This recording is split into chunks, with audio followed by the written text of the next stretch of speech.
Bonjour tout le monde, bonjour Twitch, ici Goueldrium. Bonjour, nous sommes le samedi 22 janvier 2022, il est 11h03. Je suis très content d'être avec vous aujourd'hui, bonjour à tous, salut à tous. Aujourd'hui, petit live de deuxième épisode de l'émission Parlons Science. Donc, un petit live où le but est d'interroger des chercheurs, des scientifiques, pour qu'ils nous expliquent un petit peu leur travail, qui nous racontent un petit peu leurs expériences aussi. Je pense que la musique est un petit peu forte par rapport à moi-même. Donc je vais baisser un tout petit peu le son. Voilà, c'est mieux comme ça. Donc je disais un live où on va parler avec des chercheurs. La première vidéo de cette émission est déjà disponible sur la chaîne YouTube qui est reliée à la chaîne Twitch. Donc n'hésitez pas à venir la regarder si vous voulez. Aujourd'hui, on est en compagnie de Marie-Pomme Poisson, qui est une étudiante à la maîtrise en océanographie, qui va nous raconter un petit peu son parcours, ses expériences de science, qu'est-ce qui la motive finalement à faire son parcours. Je rappelle aussi pour ceux qui sont intéressés que normalement, si vous regardez sur Twitch, normalement, si vous êtes sur mobile, dans la partie chat en haut à droite, vous avez un petit point violet avec marqué CC. Ça veut dire que vous pouvez activer les sous-titres de la vidéo si vous avez besoin. Si vous avez du mal, par exemple, non, c'est pas si vous avez du mal, mais si vous avez besoin d'avoir plus d'informations, notamment par rapport à ce que je dis, vous pouvez aller là-dessus, je vais les activer dès maintenant. C'est fait. Voilà. Donc, n'hésitez pas à aller voir, ça peut être utile. Pour ce qui est, si vous êtes sur Twitch, sur ordinateur, j'ai un peu moins d'informations concernant la marche à suivre, mais je pense que c'est la même chose. C'est en haut à droite du chat, si vous avez sur Stream CC pour Closed Captioners. Pour l'instant, c'est évidemment des sous-titres en français, mais on va essayer de transformer ça aussi avec de la traduction simultanée. Évidemment, pour ça, il faut que la chaîne grandisse un peu. Mais bon, revenons à nos moutons. Donc aujourd'hui, nous allons rencontrer Marie-Pomme. Marie-Pomme, je vais te parler tout de suite. C'est parti. Allô Marie-Pomme, est-ce que tu m'entends? Oui, Salut, comment ça va? ça va bien. Oui, je vous présente Marie-Pomme Poisson. Bonjour. Ça va, pas Oui, trop stressé? oui, attendez, je vais baisser mon son sur Twitch, comme ça je vais pas m'entendre deux fois. Il n'y a pas de souci. Mais moi, je te J'ai... confirme qu'on t'entend bien de mon côté. Les gens du Parfait. chat me diront si la balance est à modifier. N'hésitez pas à me le dire parce que je peux le modifier on the fly. Et je rappelle que cette chaîne est encore en construction. Je ne suis pas un professionnel de Twitch, hein. Donc on va essayer d'améliorer ça. Donc ce matin, on n'est pas encore le soir, hein, mais ce matin, on va parler de toi, Marie-Pomme. Donc, d'abord, je te remercie d'avoir accepté de venir sur cette petite émission pour parler un petit peu de science, où le but, c'est évidemment de vulgariser, mais aussi de, comment dire, de dédiaboliser l'idée du scientifique sur sa tour d'ivoire. De dire qu'un scientifique, ça peut être des gens comme nous, des gens qui jouent, des gens qui s'amusent, qui rigolent un peu de la vie, hein. Donc, c'est cette idée un peu de dédiaboliser tout ça et de sortir la science des laboratoires. Mais je te confirme que j'ai plus souvent les pieds dans la boîte que sur le dessus d'une tour d'ivoire. Ah oui, ça, encore plus quand on est en biologie. Alors, pour commencer, j'aimerais que tu nous parles un peu de toi, Marie-Pomme, donc de ton parcours et de qu'est-ce que tu fais et où tu en es, en fait, pour l'instant. On va aller plus en détail sur sur la suite un peu plus scientifique, mais d'abord, où tu en es et qui es-tu? Oui, ben moi je suis née à Montréal à la fin des années 90. J'ai grandi en partie à Montréal puis en partie sur la rive sud de Montréal. Et puis depuis l'âge de 12 ans, là, je suis vraiment j'ai eu un kick sur l'eau, sur la mer, sur la plage. J'aimais ça faire du bateau, j'aime beaucoup nager. Donc, il y avait quelque chose qui m'intriguait au niveau de l'eau. Puis, j'ai toujours été très, très, très curieuse. Puis, toujours posé mille et une questions sur ce qui m'entoure, sur la nature. Fait qu'à un moment donné, je me suis rendu compte que pour mêler ces deux passions-là, ben, euh, fallait que j'aille faire de la science, t'sais, pour répondre à toutes mes questions puis pour m'intéresser à, au monde maritime, ben, fallait que j'aille faire de la science. Euh, puis je pense que ce qui m'a réellement donné la piqûre, c'est en secondaire 5 quand j'ai fait les expos sciences. Donc, j'avais fait un projet toute l'année, là, tout le long de mon secondaire 5, un projet scientifique que j'ai fini par aller présenter à l'Expo Science régionale. Puis je me suis rendue au palier provincial de l'Expo Science, donc avec une centaine d'exposants de partout au Québec. Puis j'ai présenté mon projet. Euh, je- Et tu parlais je- de... Est-ce que tu peux juste revenir sur secondaire Oui, 5? Juste parce ouais. qu'on a des auditeurs qui sont aussi en France et qui n'ont pas Ah oui, forcément ok. Ben oui. système éducatif. Donc juste pour rappel, secondaire 5, c'est à quel âge environ? 16-17 ans, Ok, donc c'est la terminale, c'est si la je... terminale. Ouais, première terminale environ. Première C'est terminale, ça. quelque chose comme Ainsi. ça. Donc Exposition, c'était une petite... Enfin, une organisation en fait qui prenait justement plusieurs écoles pour faire de la vulgarisation et de la médiation des sciences. Oui, exactement. En fait, c'est un organisme non gouvernemental là, qui est allié avec plusieurs organismes de les réseaux technosciences, par exemple, ou le magazine Les Débrouillards, qui font beaucoup de vulgarisation scientifique, qui veulent rendre la science accessible pour les jeunes. Puis, ils organisent ce qu'on appelle le Grand Expo Science, où chaque école peut envoyer des étudiants, là, que ce soit du primaire jusque, même, je pense que ça va jusqu'à l'université, hein, Oh les wow. Expo Sciences, là. Ouais, ouais, ouais. Puis, bon, c'est comme un grand colloque où tout le monde est dans un gymnase avec son stand, va parler de son expérience. On soumet un rapport d'expérience aussi, puis ben il y a des juges qui viennent nous voir, qui viennent nous poser des questions. Puis à la fin de cette grande semaine-là de présentation, ben certains reçoivent des prix, des distinctions, Ah puis on wow. peut se qualifier pour une exposition québécoise, canadienne ou même mondiale. Ce que tu as fait du coup, tu t'étais qualifié pour des expositions. Ouais, moi je me suis rendue jusqu'à la provinciale. Ah Donc quand même. les projets de partout au Québec cette année-là. Ça me rappelle un peu aussi l'organisation du concours Ma thèse en 180 secondes, qui passe d'abord à l'université, puis ensuite au niveau provincial, puis... Donc c'est super ça. Et du Ouais, coup, c'est c'est ça comme qui t'a donné la le piqûre. bébé de ma thèse en 180 secondes. Bien avant. Et c'est ça qui t'a donné la piqûre, justement, une petite envie d'aller plus, d'utiliser la science pour raconter une histoire, finalement, pour avancer un petit peu dans tes réflexions sur le monde. Ben oui, en fait, moi, c'est surtout le côté, tu sais, communication. D'avoir passé, bon, j'avais commencé mon projet au mois d'août, par exemple, puis j'avais terminé là, mes expérimentations au mois de février-mars, si je me souviens bien. Là. J'étudiais les processus chimiques de la fabrication d'une bière. C'était ça mon idée. Ah ouais. Euh, ouais.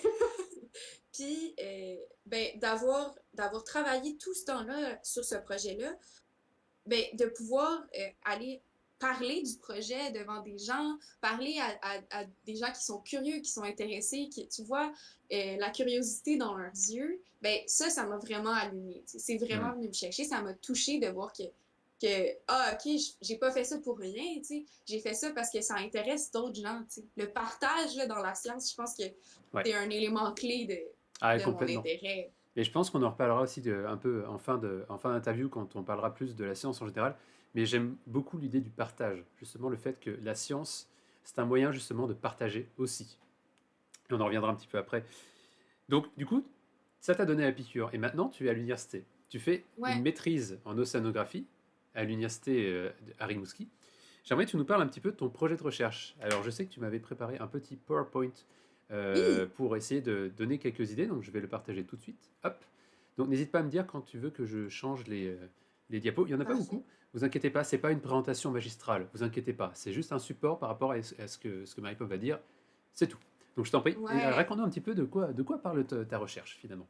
C'est bon. Ben, avant de débuter, là, je veux juste, pour les peut-être des non-initiés parmi nous, mettre quelques petites définitions sur la table parce que c'est des mots qui vont revenir, là, peut-être quand je vais parler de mon projet, donc ça va vous permettre de comprendre un peu mieux. Je vais parler souvent d'écosystème et de communauté. Quand on parle d'un écosystème, là, c'est vraiment comme, tu sais, on parle souvent, on entend souvent dans les médias protection des écosystèmes, il faut protéger, il faut gérer, il faut améliorer les écosystèmes. Mais l'écosystème, c'est vraiment toutes les structures abiotiques, donc qui sont pas vivantes, et les structures et la communauté qui est biotique, donc qui est vivante, qui habite dans l'écosystème. Fait que, on pourrait penser à, je sais pas, une forêt, ben, on compte les montagnes, les arbres, tout ce qui est vivant dans la forêt, mais aussi la structure du sol, les montagnes, quoi d'autre, les roches qu'on retrouve, les interactions entre les espèces dans cette grande entité-là. Puis quand je vais parler de communauté, ben ça fait la distinction avec, en fait, la communauté fait la distinction entre ce qui est vivant et non vivant. Donc la communauté, c'est tout ce qui est vivant. Les plantes, les animaux, les insectes, les mammifères, les bactéries, tout ce qui est vivant. Puis qui interagit ensemble. T'sais. Ils vont avoir des liens ensemble, ces êtres vivants-là, dans la communauté. Une fois que ça, j'espère que c'était assez clair. Bah, c'est clair, tout à fait. Parfait. C'est ça. Non, c'est clair, c'est un assemblage complexe. Mais c'est Ouais, clair. un assemblage complexe. Mais tu sais, comme on voit sur la petite image, là, ben, tu sais, il y a autant la communauté, elle peut se trouver dans le substrat, tu sais, sous la terre. Elle va se trouver au-dessus, ben, c'est un exemple d'une communauté marine, là. Elle va se trouver au-dessus du substrat dans la colonne d'eau. Elle va se trouver au ras du substrat. C'est vraiment partout, tout ce qui est vivant et qui interagit ensemble. Donc ça, c'est ton système d'études, finalement. C'est ce sur quoi tu travailles. Exactement. Je m'intéresse à la communauté dans l'herbier de Zoster. Ok. Donc je change de diapo. Ouais. Hop. Oui, donc du coup, tu parlais de communauté. Est-ce que c'est en lien avec la notion de biodiversité, justement? Oui, ben, moi, j'utilise une approche qui est un peu. Je me souviens qu'au début là, de ma maîtrise, je trouvais que c'était très nerd, hein? C'était très comme théorique là, quand je lisais des articles pour préparer mon projet. On parle de l'approche qui s'appelle biodiversité, fonctionnement de l'écosystème. Puis c'est très appliqué. C'est des chercheurs qui se demandent comment est-ce qu'on peut penser à notre système d'études. Comment est-ce qu'on peut interpréter ce qu'on voit, puis segmenter dans différents compartiments. Puis là, moi, l'approche que j'utilise, c'est biodiversité et fonctionnement de l'écosystème qui segmente en deux grands compartiments. Le compartiment biodiversité, puis le compartiment fonctionnement. Quand tu parles de fonctionnement, on pourrait voir une Ouais. analogie comme le fonctionnement d'une machine, les rouages qui sont au sein de la machine, quelque chose comme ça? Ouais, c'est un peu comme la mécanique là, de notre écosystème. Là. Vraiment, les différents engrenages, qu'est-ce qui s'échange, comment la matière se transmet d'un endroit à un autre dans notre écosystème. C'est bon. Donc ça, c'est une partie qui est pas... Ça, on n'étudie pas des trucs qui sont vivants, on étudie de la matière. On étudie, par exemple, des nutriments au niveau du fonctionnement des gaz, l'oxygène, le CO2, par exemple. Puis quand on parle de biodiversité, ben, on va s'intéresser plus au compartiment vivant, donc la communauté.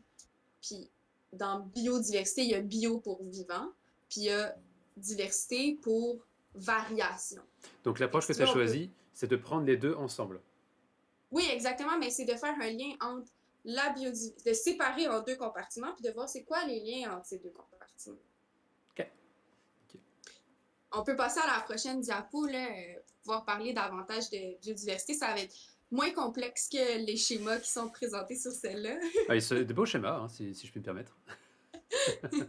donc, à gauche, on voit le compartiment biodiversité où on a justement notre communauté avec différentes espèces. Et puis à droite, on a notre compartiment fonctionnement global où on voit par exemple, ce qui est illustré, c'est un flux de carbone où la lumière va frapper les cellules de la plante qui va permettre de faire de la photosynthèse, donc qui va transformer le CO2 en oxygène. Ça, c'est un élément du fonctionnement. C'est un des rouages de la grosse mécanique de notre écosystème.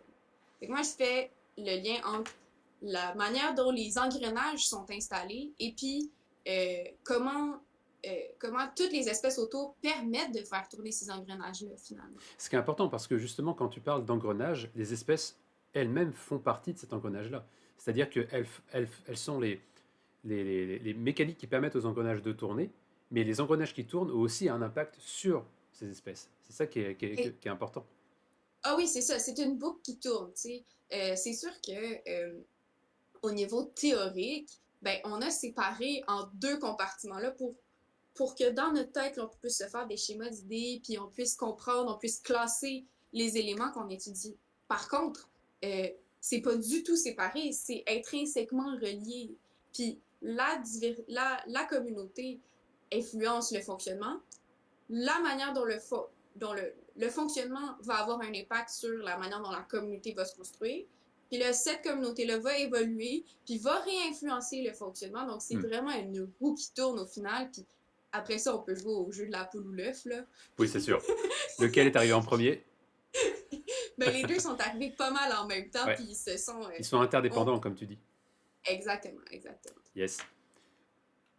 Fait que, si tu veux, on peut passer à la prochaine diapositive. J'ai peut-être quelques informations supplémentaires à expliquer là, sur la diversité, justement. J'aime beaucoup les petits dessins avec justement le côté où tu as chaque espèce qui a aussi un rôle dans le fonctionnement de la communauté, enfin de l'habitat, justement, d'écosystème. Ben oui, c'est ça, parce que, tu sais, bon, dans la vie de tous les jours, on entend parler de biodiversité, de diversité. C'est important la diversité parce que il faut que on ait une panoplie d'espèces qui remplissent une panoplie de rôles différents. T'sais. Si, par exemple, dans mon écosystème, j'ai juste des crabes, ben, j'adore les crabes, je trouve ça bien beau, juste des crabes, mais les crabes sont pas capables de tout faire dans mon écosystème, sont pas capables de faire certaines tâches, puis ben, à un moment donné, ils ont besoin de bouffe, les crabes, là, ils ont besoin de manger quelque chose d'autre, ils peuvent pas tous se manger entre eux, par exemple. Donc, on a besoin de diversité dans le monde du vivant. La diversité, c'est ce qui fait que on a des structures qui sont complexes. Sinon, on aurait des écosystèmes des monocultures plates ou des écosystèmes avec une seule espèce, ça va pas bien loin. T'sais. Ce que je trouve passionnant, c'est de se dire justement que en quoi est-ce que nous, notre regard de chercheur, influence aussi la perception qu'on a sur l'écosystème. Parce que quand tu revois justement ton écosystème, si tu dis avec juste un crabe, nous, on voit l'écosystème avec juste un crabe. Mais ça se trouve, c'est pas du tout ce qui s'est passé dans toute la vie de l'écosystème, c'est juste qu'il y a une perturbation qui a fait qu'à un moment, tu as juste un crabe. Et aussi, je trouve ça fou de se dire que quand tu t'intéresses au monde biologique, le moment où tu regardes justement ton écosystème va t'influencer énormément sur la façon dont tu vas le percevoir aussi. Et quand tu parles justement du fait de fonctionnement, plus tu vois d'espèces, plus on a envie de se dire, bah tiens, ça veut dire que notre écosystème est en bonne santé. Ben oui, c'est ça. Oui. Sauf qu'on se rend compte aussi que de temps en temps, cette notion de se dire, tiens, si c'est plein d'espèces différentes, mais avec toutes la même fonction, est-ce que finalement notre écosystème est en bonne santé s'il n'a qu'une seule fonction? Exactement. Du coup, ça vient challenger. C'est ça, ben, ça challenge un peu notre idée de diversité où la majorité du temps, quand on entend parler de diversité, ben, on parle de diversité taxonomique. T'sais. On a donné des noms à plusieurs espèces en fonction de certains critères en disant, ah, ben, quand une moule qui a cette forme-là, cette couleur-là, cette taille-là, c'est une moule bleue. Un ver qui a cette longueur-là, qui a 28 segments, puis qui a des grosses pinces, c'est un ver Néréis, par exemple. Bon, ça sent le vécu, ça. on peut les nommer comme ça, mais par contre, peut-être que le nom qu'on leur donne, qui est quelque chose de totalement arbitraire, oui, on se base sur des mécanismes évolutifs, tu sais, puis sur de la spéciation au niveau de l'évolution, mais c'est pas tant que ça mon domaine-là.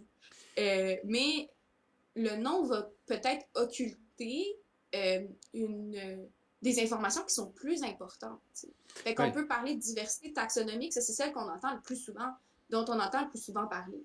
Parce que c'est facile, c'est des noms qu'on donne à des choses. C'est ça, et n'entrons même pas dans le débat de est-ce que c'est pertinent de parler d'une espèce. Enfin, ça c'est encore un autre débat qui nous dépasse.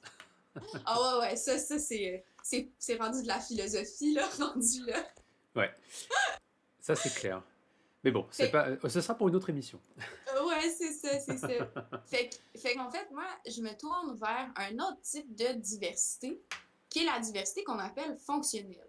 Fait que comme on peut voir sur l'image, là, ben, la diversité taxonomique, ça serait le nom qu'on donne à toutes les espèces.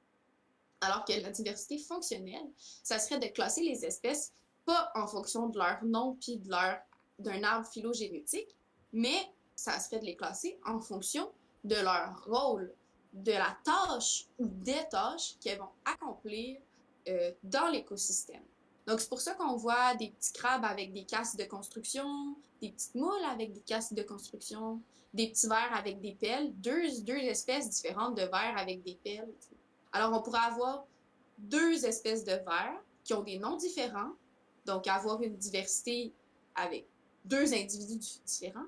Mais si les deux espèces différentes ce qu'elles font, c'est creuser dans le substrat, ben, d'avoir une grande diversité taxonomique, ça ne me garantit pas d'avoir une grande diversité de fonctions ou de travail qui va être accompli dans mon écosystème. Mhm. Comme si mon écosystème, ben, c'est un peu une société où tout le monde a une tâche à accomplir pour que tout fonctionne bien.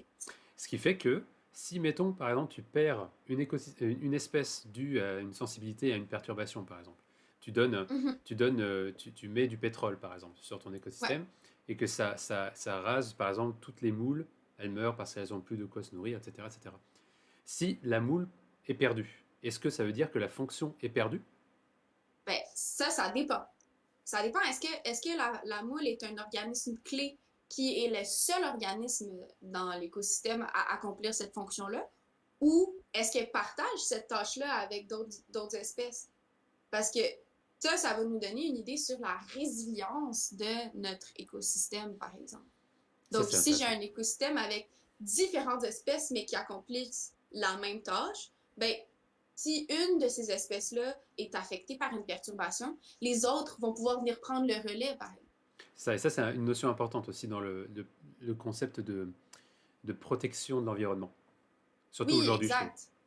Exact, exact. Donc, tu sais, moi, j'étudie l'herbier de Zoster qui est en face de Rimouski. Donc, c'est le fun. Mon terrain de jeu est tout près de chez moi. Je le vois de ma fenêtre de cuisine. Attends, je vais montrer quelques Euh, photos ah, avant de ben oui, bien partir. sûr. On va partir. Puis, Voilà, l'herbier sur lequel je travaille. C'est tout vert. puis, oui, ben c'est ça, c'est à la plage proche de chez nous, là, ouais. Mhm. C'est vrai, c'est beau, c'est tout vert, hein. Euh, ben, c'est un herbier, bon, qui est protégé. Il y a une certaine aire de cet herbier-là qui est protégée. Puis, ben, avec différents comités qui travaillent, comme le comité ZIP, par exemple, donc de zone d'intervention prioritaire, va s'occuper de la revalorisation puis de la protection de l'herbier. Ben, nous, peut-être qu'avec ce projet-là, on va pouvoir leur fournir des informations qui sont plus intéressantes que les informations de diversité taxonomique. On va leur donner des informations de diversité fonctionnelle. Donc, pour comprendre la résilience de l'herbier face aux perturbations, ben, ça va peut-être nous donner un peu plus d'indices, un peu plus de clés pour résoudre certaines énigmes là, de gestion de l'herbier. Un peu plus de clés et aussi d'autres informations qu'on ne serait pas forcément capable de voir juste avec l'échantillonnage des espèces. Parce que finalement, on est capable de voir l'écosystème d'une autre façon avec ce genre d'études aussi.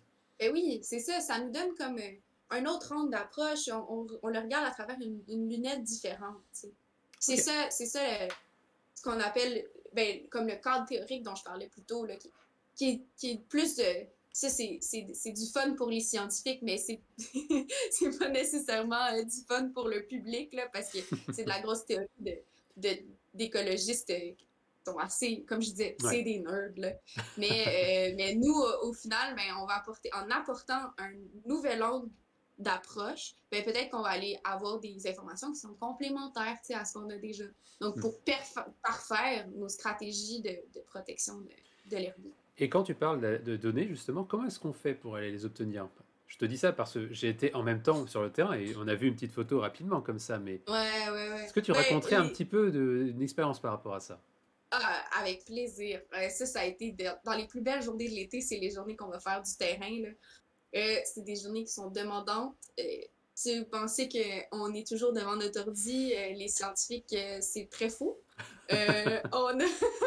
On fait du plein air. Moi, je faisais la blague cet été. Il y a des gens qui font des cours de CrossFit en plein air, là, puis que tu peux t'inscrire pour 100 $. Tu as 10 séances de CrossFit en plein air, mais moi, là, je vais en amener plein des gens pour faire du entraînement échantillonnage Ah avec oui, moi. On va aller marcher sur la berge, puis on va aller ah, récolter de la zostère. ça demande ça.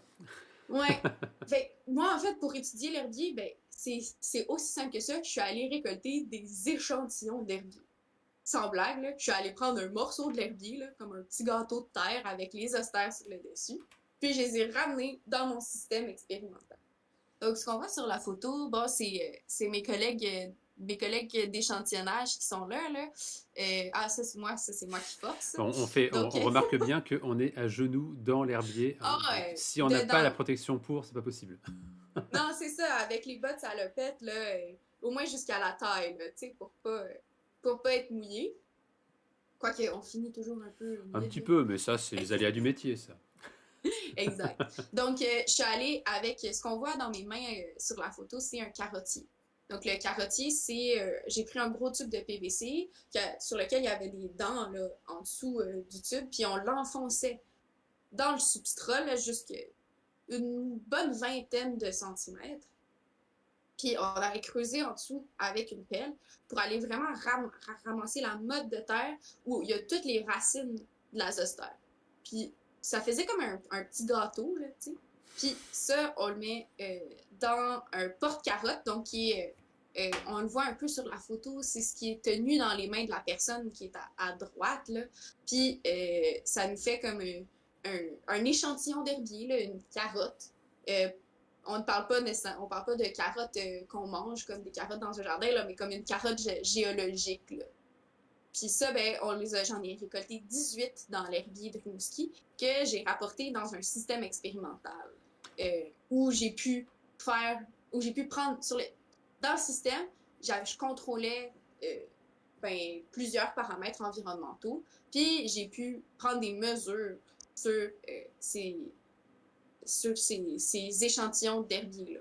Un micro-herbier, Alors, finalement, on que j'ai les avait ramené. emmenés là-dedans, il me semble, c'est ça. Des gros Ouais. bassins de je sais plus combien de litres, énormes. Ouais, 405 litres, 6 bassins de 405 litres. Ça fait Puis beaucoup, ouais. 3 carottes par bassin. Fait que, Et, ouais. et dans tout ça, justement, on a passé pas mal de temps à les analyser. Je pense qu'on n'aura pas trop le temps de parler justement de ces analyses-là. Mais quels sont les principaux résultats que tu as obtenus, justement? Qu'est-ce que tu peux te dire, justement, parce que je sais que c'est encore une étude qui est en cours, mais Ouais. qu'est-ce que tu peux nous dire, justement? Je pense que je vais devoir revenir sur ton diapo. Il me semble, non? C'est pas la prochaine. Ah, Ouais, donc ça, c'est effectivement ce qu'on disait. On va peut-être en reparler juste après, mais qu'est-ce que tu pourrais me dire sur les résultats que tu avais oui. obtenus, les principaux résultats qui sont les plus Ben, importants selon toi à partager? tout d'abord, je voulais préciser que j'ai oublié de le mettre dans le diapo. Je suis désolée, mais Pas grave, c'est pas grave. ça s'explique bien à l'oral de toute manière. Euh, j'ai prélevé euh, deux types de carottes. Donc, dans deux endroits, deux types de sous-habitats dans l'herbier. Donc, l'herbier, c'est vraiment comme un grand champ de zostères, là, euh, où c'est rempli, là. C'est comme du grand gazon marin, là, des herbes, je sais pas, une trentaine de centimètres. Mais il y a des endroits où la végétation a été enlevée de l'herbier. Donc, ça crée des petites marelles un peu plus creuses. Ça, c'est comme un petit sous-habitat dans lequel on, on pense retrouver des espèces peut-être différentes, les quantités, les abondances devraient être différentes de ces espèces-là. Ça, c'est des hypothèses qu'on a posées. Donc, j'ai récolté des carottes avec de la zostère, puis des carottes qui étaient dans l'herbier aussi, mais à des endroits où il n'y avait plus de zostère. Puis, je voulais comparer les mesures que je pouvais faire sur les carottes avec zoster et les carottes sans zoster. Pourquoi? Ben, parce que la zoster, c'est comme une espèce, c'est l'espèce qui est ingénieure hein, dans l'herbier. Donc, c'est un peu, euh, c'est un peu comme la structure de base de notre écosystème. Puis je me demandais, ben, est-ce qu'elle a un impact sur les mesures de fonctionnement? Probablement que si j'enlève mon espèce ingénieure, le fonctionnement, je vais avoir enlevé quelques engrenages là, dans mon mécanisme de fonctionnement. Je vais peut-être même avoir enlevé quelques espèces qui aiment beaucoup vivre sur la zostère. Donc, j'imagine que ma diversité va être différente. Puis j'imagine que mon fonctionnement va être différent. Puis jusqu'à présent, ben c'est ça qu'on démontre en ce moment. C'est ça que j'ai vu dans mes résultats préliminaires. C'est que les carottes où j'avais de la zoster, ben il y a beaucoup plus d'espèces. Il y a une plus grande variété d'espèces aussi dans ces carottes-là. Donc on les voit ici, là, des petits gamaridés, le petit celui qui est en bas à gauche, là, ça c'est un petit gamard, qui est une des espèces que j'ai seulement retrouvées jusqu'à présent dans Hmm. mes échantillons où il y avait de la zoster. Une sorte de toute petite crevette Ouais, exactement. qui est toujours Donc, plate. ouais, donc c'est un élément que j'aurais pas dans les carottes qui sont sans végétaux, mais que j'ai dans les carottes qui sont végétalisées. Donc maintenant, Et après... puis, vas-y, continue. ben, vas-y, pose ta question, j'ai pas de Non, c'est ça, problème. c'est que avec toutes les espèces que tu as identifiées, justement, et comme tu as pu voir que, a priori, il y a une différence entre les... Oh, bah merci Corentin pour de raid, c'est gentil. Je dis bonjour à tous les viewers de Corentin. C'est très gentil, merci beaucoup. N'hésitez pas à Ah, poser des questions si vous avez des questions. On est en train de parler de science avec Marie Pomme qui est juste en haut.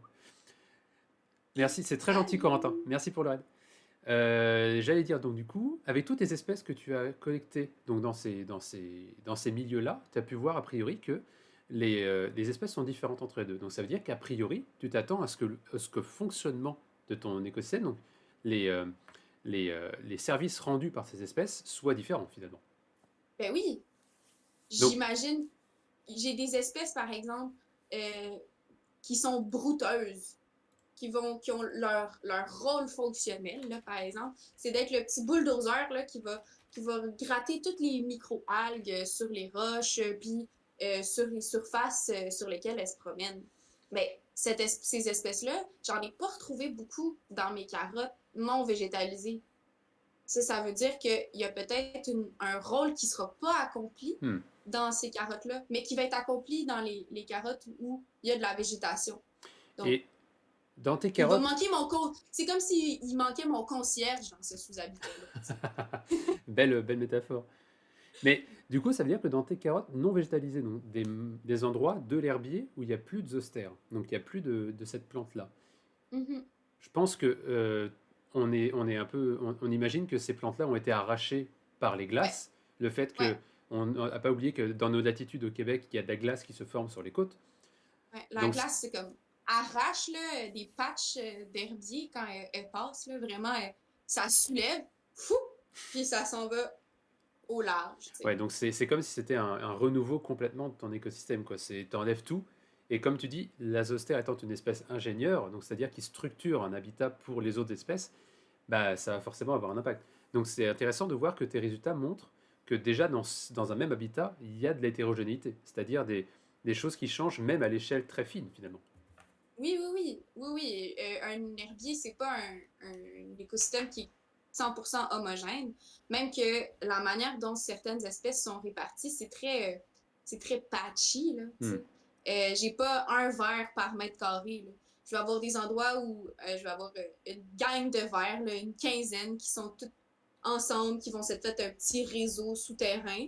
Puis après ça, pendant 15 mètres, je vais plus en retrouver. Puis là, je vais retrouver une autre patch d'espèces qui vivent ensemble dans un petit coin. Tu sais. Et Donc, pour finir cette partie, parce que le temps commence à ouais. avancer, qu'est-ce que ces résultats, Oui. qu'est-ce que concrètement tu vas pouvoir apporter par exemple au comité qui gère les austères, qu'est-ce que ce genre de résultats va pouvoir leur apporter pour leur gestion par exemple? Ben, je pense que ça va être surtout au niveau de la résilience de l'écosystème. En regardant des échantillons qui ont été pris dans l'herbier où il y a eu du raclage, où on a perdu de l'azostère, ben, on se rend compte qu'il y a une augmentation de ce qu'on appelle les détritivores, les gros charognards, là, les vidangeurs de la nature. Ils vont se retrouver là plutôt que dans la partie de l'herbier où il y a des végétaux. Donc, peut-être qu'on peut se mettre à utiliser la présence de certaines espèces comme des indices sur la qualité, pas sur la qualité de vie, mais sur des indices sur la santé de notre écosystème, par exemple. Le statut Le environnemental, statut, quelque chose ouais. comme ça. Ouais. Exactement, exactement. Donc ça veut dire Puis, que pour la gestion environnementale, ces données sont extrêmement nécessaires finalement. ben oui, exact. Ben c'est certain, là. C'est certain, là. Bah, Puis, ce qui est cool, c'est de voir qu'avec justement tout ce travail sur le terrain et toute cette analyse, on est capable d'avoir des résultats concrets qui vont aider à la protection de l'environnement, encore plus dans le lien avec les changements climatiques et la société qui est de plus en plus euh, impactante sur le milieu marin. Oui, certainement. Puis, quelque chose aussi que j'ai oublié de préciser, mais c'est que l'herbier de Rimouski, bon, c'est quand même un écosystème qui est important, qui nous rend des services, hein, à nous, la communauté humaine. Là. C'est pas juste, euh, c'est pas juste pour faire beau, puis parce qu'on aime les animaux qu'on les étudie, hein. C'est parce que l'herbier il est important. C'est un puits de carbone vraiment important, donc il va capter le CO2 atmosphérique pour faire de la photosynthèse. Puis ça, ben, Dieu sait qu'on en a besoin là, de l'oxygène, nous, pour respirer. Donc, Ah oui. on veut qu'il soit périn, l'herbier, on veut qu'il soit en santé puis qu'il reste là. Puis, ben, ça faisait longtemps qu'on n'était pas allé faire de l'identification d'espèces dans l'herbier. Donc, ça rajoute aussi des données, pas nécessairement pour mon projet à moi, mais pour le public en général. C'est important de connaître bon, l'état de la communauté. La Hmm. dernière fois que ces études-là ont été menées, il me semble que c'est les travaux de Desrosiers, puis ça remonte à 1983. Quand Donc, même. ça fait presque 40 ans là, qu'on n'a pas fait un recensement des espèces. Hmm. Je pense pas. Le travail que je fais, c'est pas. Il faudrait peut-être parfaire la méthodologie là, pour avoir vraiment un, un, une idée là, de la communauté comme telle, parce que c'est pas mon objectif principal, mais ça nous donne déjà un bon indice sur de quoi ça va avoir l'air, puis ça met les bases pour des études sur la communauté en général. Ben, je trouve ça fou. Je trouve ça fou. Et puis, c'est vraiment des résultats qui sont intéressants et qui donnent envie d'en savoir plus. Donc, je pense que pour toutes les personnes qui ont envie d'en savoir plus sur tes résultats, je leur enjoins à regarder tes travaux qui sont en phase d'être publiés bientôt, n'est-ce pas? Oui, Hein, on va aussi avoir des congrès dans pas longtemps, des affiches qui sont en train d'être prêtes. Donc, n'hésitez pas à aller suivre Marie-Pomme sur les réseaux sociaux et sur tous les réseaux de sciences parce qu'il y a vraiment beaucoup de choses. Et notamment aussi pour ceux qui sont à Rimouski et au Québec, il va peut-être y avoir des rencontres pour présenter tout ça avec les gens. Donc, on va pas spoiler parce que c'est pas encore préparé, mais on tease un petit peu. mais oui, mais je fais la présentation de mes résultats au mois d'avril, si je ne me trompe pas. Puis là, vous allez avoir quelque chose de plus touffu en plus Mhm. que ce dont on a parlé Mais en ce moment, là. si tu voudras reparler de tes résultats sur cette chaîne, ce sera avec grand plaisir. Ah, mais certainement, ce sera un rendez-vous. Ah oui. Ah ouais, tout bon. On a des idées pour la chaîne, on a des idées. Donc là, je pense qu'on a assez parlé justement de tout ça parce qu'on pourrait en parler des heures hein, de notre science, Ah, ça c'est sûr. Mais, moi, je suis passionnée, je pourrais t'en parler. Si mais tu me voilà. startes, là, j'arrêterai pas. Et justement, tu parles de passion. Mais je voulais savoir, qu'est-ce qui t'a fait choisir d'aller à l'université pour travailler Qu'est-ce que tu as apporté l'université là-dedans? Parce que comme on disait tout à l'heure, toi tu fais un projet de maîtrise. Maîtrise, c'est-à-dire que c'est quelque chose qui se passe après avoir fait, donc, pour l'équivalent français. C'est quand on fait le baccalauréat, on fait ensuite la licence, puis on fait un master. Donc c'est dans les années universitaires, les cycles supérieurs, à environ bac plus 3, bac plus 5. Ici au Québec, on fait le diplôme d'études secondaires, puis après, on fait un baccalauréat qui est l'équivalent de la licence, puis une maîtrise qui est l'équivalent du master. Donc, qu'est-ce que tu apportes justement, qu'est-ce que tu as apporté de l'université dans ton parcours et en quoi est-ce que ça t'aide aujourd'hui dans tes travaux de recherche? Ben, je pense que euh, à l'université, au bac québécois, donc je vais être à la licence au niveau du système français, c'est bien ça, hein, je me trompe pas. Oui, c'est ça. Euh, on, on- J'avais l'impression que c'était beaucoup de bourrage de crâne, là. Et au moment où j'étais les deux pieds dedans, au moment où j'étais comme en train de faire tous mes cours, c'est 5 cours par session, où on apprend plein de trucs par cœur, des noms d'enzymes, des noms d'espèces, des mécanismes. C'est très, très, très chargé. Puis, tu me demanderais aujourd'hui de te dire là, toutes ces notions-là que j'ai appris, puis que j'ai apprises, puis pour vrai, je pense que je me souviens plus du par cœur que j'ai fait, là, puis du tout, du tout, du tout. Mais ce que ça m'a apporté, par contre, c'est une méthode de travail, tu sais. Parce que à toutes les fois, à tous les cours, ben, on appliquait la même méthode qui est la méthode scientifique, à différentes sauces, là, parce que la méthode scientifique va s'adapter en fonction du champ d'études qu'on fait. Mais c'est d'avoir pratiqué pendant ces 3 ans et demi-là la même méthode, le même cheminement pour aller répondre à mes questions, poser une hypothèse, faire une expérimentation, observer les résultats, puis tirer des conclusions, comparer avec les autres expériences qui ont été faites. Ça, c'est vraiment, je pense que c'est le meilleur outil que mes études à l'université, là, au premier cycle, m'ont apporté. Puis la maîtrise, par la suite, ben, c'est l'occasion de, pour une première fois, dans mon cas en tout cas, pour une première fois, mettre à l'épreuve cette capacité-là d'appliquer la méthode scientifique. Parce qu'à la différence de master en France, ici à la maîtrise au Québec, vous avez un vrai projet de recherche à mener. Oui, oui, oui, c'est ça. C'est vraiment... bon, on a quelques cours au début pour nous donner des bases en océanographie. Moi, je sors d'un baccalauréat en biologie. Donc, j'en ai appris beaucoup, beaucoup sur la biologie, mais l'océanographie, ben, c'est 4 disciplines, hein. Fait que c'est la chimie, c'est la physique, c'est la géologie et c'est la biologie. Moi, j'avais juste un de ces 4 éléments-là.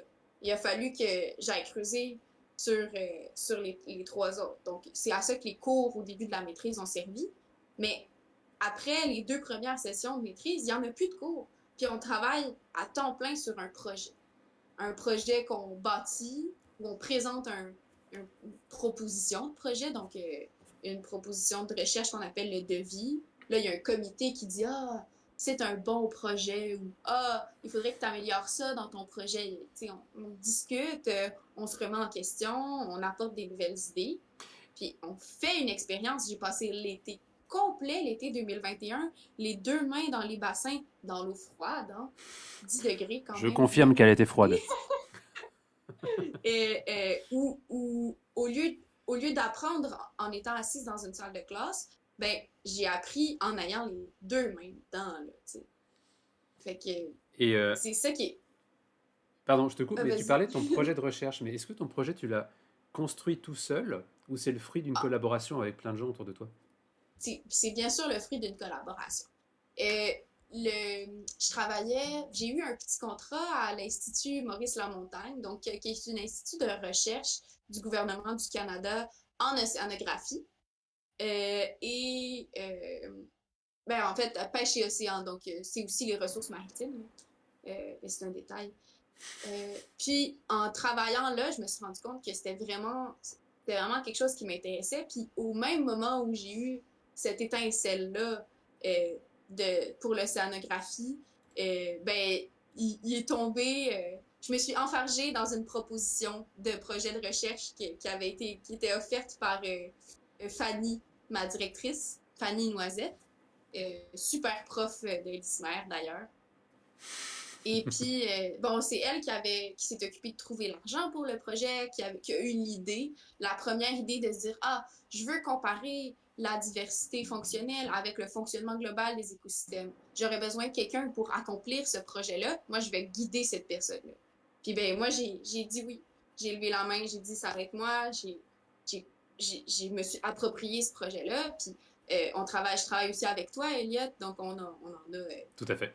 on a bâti le projet. Donc, au départ, il n'y avait pas il n'y avait pas tous les éléments que j'ai en ce moment dans mon projet. Puis, Ouais. ben, au fil des années, avec les discussions avec ma directrice, avec les discussions avec Elliot, on a bâti un projet, on travaille dessus. Puis au moment où on récolte les résultats, on continue à bâtir notre Toujours. idée, on continue à travailler sur notre objectif.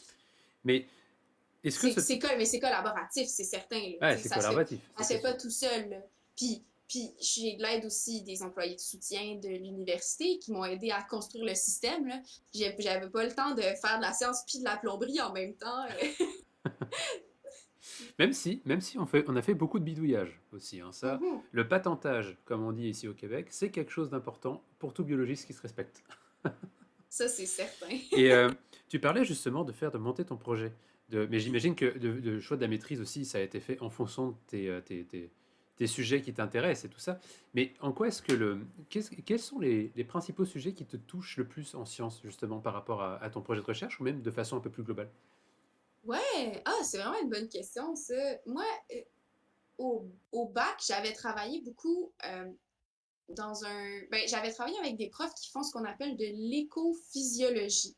Donc, l'écophysiologie, c'est de comprendre c'est quoi la relation entre l'environnement et la physiologie de l'individu ou de l'espèce. Donc, comment l'environnement va influencer, comment ça fonctionne à l'intérieur du corps de l'individu ou de l'espèce. Donc, le lien, oui, il y a quelque chose qui m'intéressait dans le lien entre l'externe et puis l'interne. Tu sais. Comment tout ce qui a une influence, là, tout ce qui tourne autour d'une espèce va avoir un impact sur ce qui se passe à l'intérieur de l'espèce. Donc, il y a quelque chose mon projet, ben, dans le projet au moment où il m'a été présenté, qui m'intéressait aussi. Où, cette fois-ci, on va pas parler de la physiologie d'une espèce, mais on va parler plutôt de la, je vais le mettre en guillemets, mais de la physiologie de l'écosystème ou de la manière dont la communauté fonctionne ou de la communauté est composée. T'sais. Donc, il y avait encore une fois là, ce lien-là entre l'extérieur puis l'intérieur. T'sais. Qu'est-ce qui influence quoi? Ça vient vraiment piquer ma curiosité. Ce qui est le fun aussi, parce que quand tu parles d'extérieur et d'intérieur, en fait, tu vois aussi le côté, comment dire, le côté à échelle d'analyse finalement, parce que c'est vrai que quand tu regardes quelque chose, bah, tu peux dire, bah tiens, c'est cette tasse, elle est de telle façon, elle est faite comme ça, mais après on peut se dire comment est-ce qu'elle a été faite, quels sont les services qu'elle rend, etc., etc. Et bon, c'est une métaphore nulle pour parler d'une espèce, on est d'accord, mais Non, mais avec quoi on la remplit, cette tasse-là? c'est Ça sera ça. pas la même tasse si tu la remplis avec du thé, avec du café, avec de l'eau chaude, avec de l'eau froide, tu sais. Il- il y a plein de pressions extérieures qui viennent changer, faire évoluer la communauté ou les espèces qui sont dans la communauté, tu sais. C'est ça, et puis quand tu regardes justement ton écosystème, c'est vrai que on a toujours la façon de regarder liée à notre perception de l'environnement, notre perception aussi intime de qu'est-ce qu'on regarde dans la nature. Et c'est intéressant de voir qu'avec la science et avec les recherches que tu mènes par exemple, c'est quelque chose, tu peux pousser cet intérêt encore plus loin pour regarder des choses que tu n'avais pas forcément en tête au début. Ouais, certainement, certainement. Mais c'est ça, j'ai toujours aimé regarder les choses de très près, tu sais. Mais je pense Puis que... là, Vas-y, vas-y. après ça, t'as juste à lever les yeux, faire un tour de tête, là, regarder ce qu'il y a autour, puis tu peux déjà tirer des conclusions, tu sais, Mais, sur pourquoi ce que je regarde ici a cette forme-là, a cette attitude-là, a cette fonction-là, a ce rôle-là. Ben, si tu lèves les yeux juste un peu, il y a plein d'hypothèses là, qui s'offrent à toi, tu sais. Sans mais- même regarder la chose ouais. en tant que telle, juste regarder ce qui l'entoure, tu sais. Mais je pense qu'aussi la curiosité, c'est une part importante du travail de scientifique. Certainement. Je me rends compte que la curiosité, finalement, c'est positif, mais c'est un puits sans fond, là. Ah oui. À chaque fois que je lis un papier, la question, c'est comme un enfant de 4 ans, là, vraiment, le même stade, là. Pourquoi? OK. Ben, pourquoi? Puis là, je reçois une réponse à mon pourquoi, mais là, j'ai encore le pourquoi qui se pose, tu sais. Fait que là, je veux aller trouver la réponse à la réponse de mon premier pourquoi, puis ça s'enchaîne, puis ça va jusqu'à l'infini, là, Hmm. les pourquoi. Mais attention, parce on va bientôt nous traiter de millénials si on continue à poser des questions. Ah ouais, c'est ça. Euh, Justement, en parlant de questions, alors là, là, on a parti sur une question un peu plus hypothétique sur qu'est-ce que après. Parce que la dernière fois qu'on était dans cette émission, on a interviewé une personne qui était au doctorat, qui a fait Ouais. donc un diplôme après sa maîtrise, qui allait faire un doctorat, donc des études encore plus poussées pour se spécialiser sur un domaine.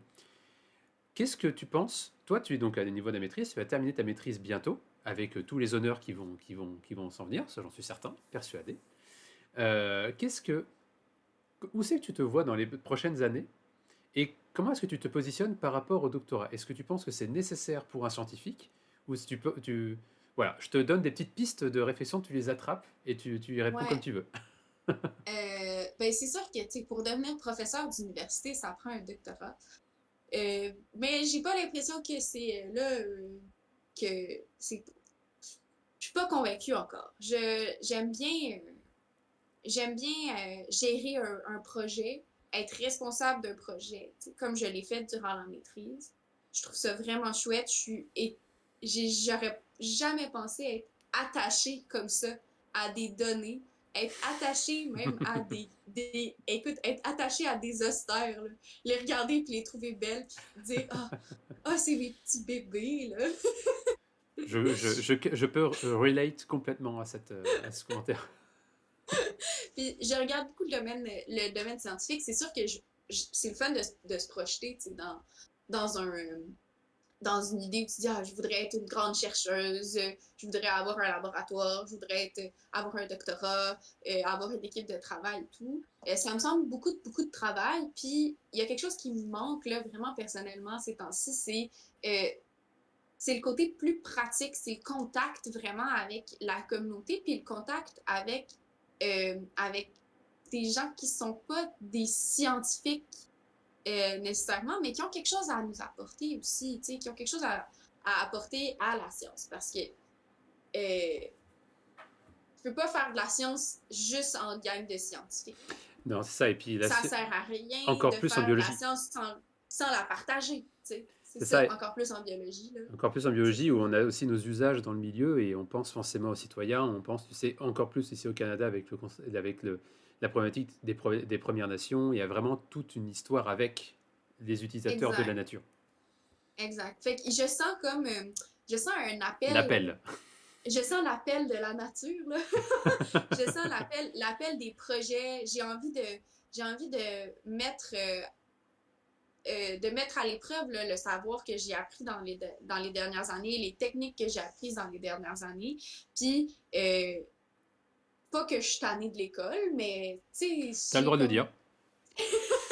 J'ai pas arrêté depuis que je suis rentrée à la maternelle. Tout ce que j'ai fait, c'est qu'à un moment donné, je suis allée faire un petit contrat de 3 mois au ministère de Pêche et Océan. Puis après ça, après le bac, puis je suis tout de suite retournée à la maîtrise. T'sais. Je le regrette pas du tout, j'adore mon projet. Mais on dirait que j'ai comme besoin de voir un autre paysage. De ralentir sur ça.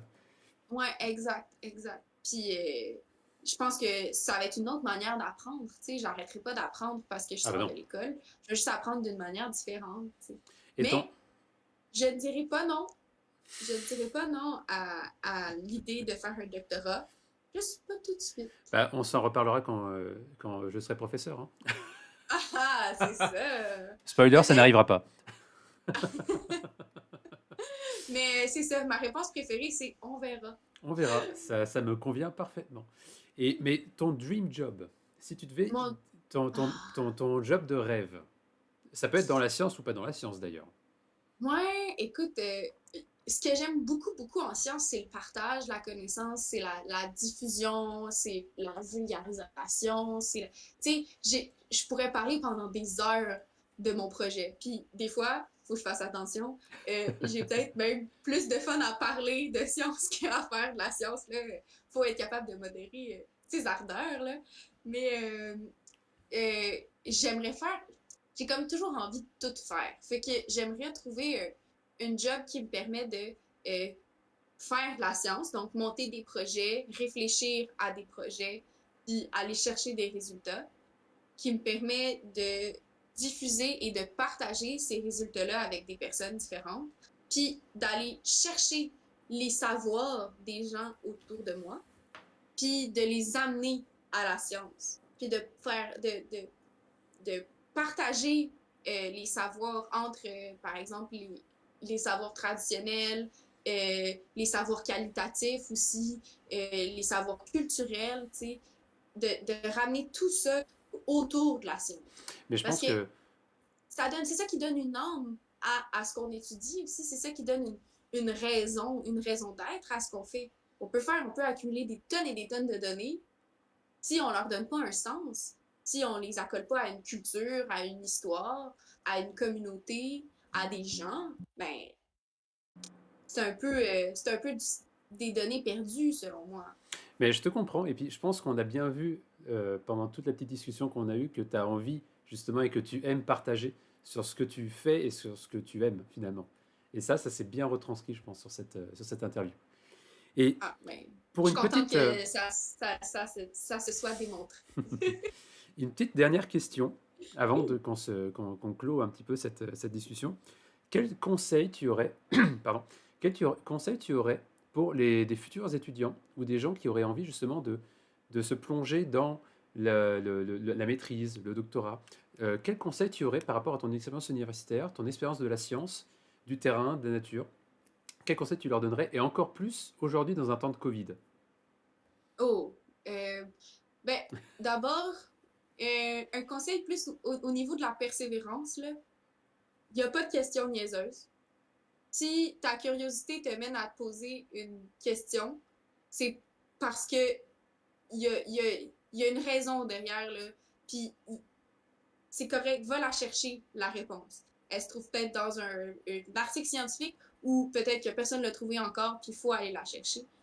La persévérance, faut la garder, il faut continuer à être curieux, malgré qu'on soit obligé de faire de la distance, malgré que des terrains soient annulés parce que il y a des mesures sanitaires à respecter, puis on a des contraintes.